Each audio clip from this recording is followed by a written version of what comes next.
So I thought I'd make this video to just provide a quick tour of this tracked robot base and how it works and the process of designing it. So this is heavily inspired by Maker's Muse's Antweight robot. So we use these rubber charity style wristbands as tracks in the same way that he did. And these are really good. They're very cheap. They provide a lot of grip because there's a large contact area. They've got a bit of give in them, so you have some flexibility in terms of your design, and all round they work well for this application.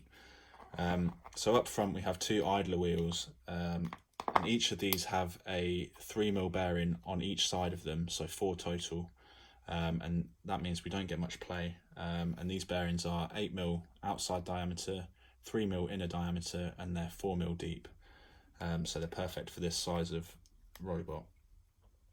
These are held to the chassis by some M3x30 bolts, which you can see here. These lock nuts and washers on the inside are probably not necessary for this application, but they're just there to try and alleviate any strain that might be on these threads inside here, because the band does apply a sort of backwards force onto these wheels. I'm currently using a Microzone MC6 RE receiver, and these are primarily designed for remote controlled airplanes, but they're quite versatile what you can do with them. So as you can see, I've got my left servo going into channel 2 here, and I've got my right servo going into channel 4. And then we tweaked some settings on my transmitter just to make that work as tank controls. So we've got VTail turned on and we've got mix turned on. And what that lets you do is use the right stick as throttle, so that'd be your forward, reverse, and then your left stick will work with the mix, so that will allow you to pivot on the spot, or if you're putting an input on both sticks, then you can sort of do a smooth arc. But you've got quite good fine control with this. You can turn it on the spot, so it's quite maneuverable. Currently I'm using this 2S 300 mAh lithium polymer battery.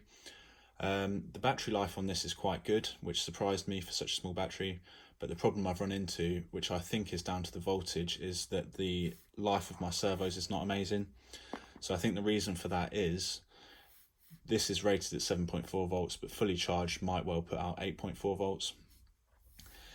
These servos are only really rated for 6 volts, so that's quite a considerable difference there, and these servos are getting quite hot in operation, and they seem to stop working after around an hour or so, and I'd expect to at least get tens of hours of life out of one of them. So I've got a 6-volt regulator coming, which will sit between the battery and the receiver and step that voltage down to 6, which should hopefully be safe for the servos, and it should reduce that heat build-up and hopefully extend the life of the servos so they don't need replacing very often.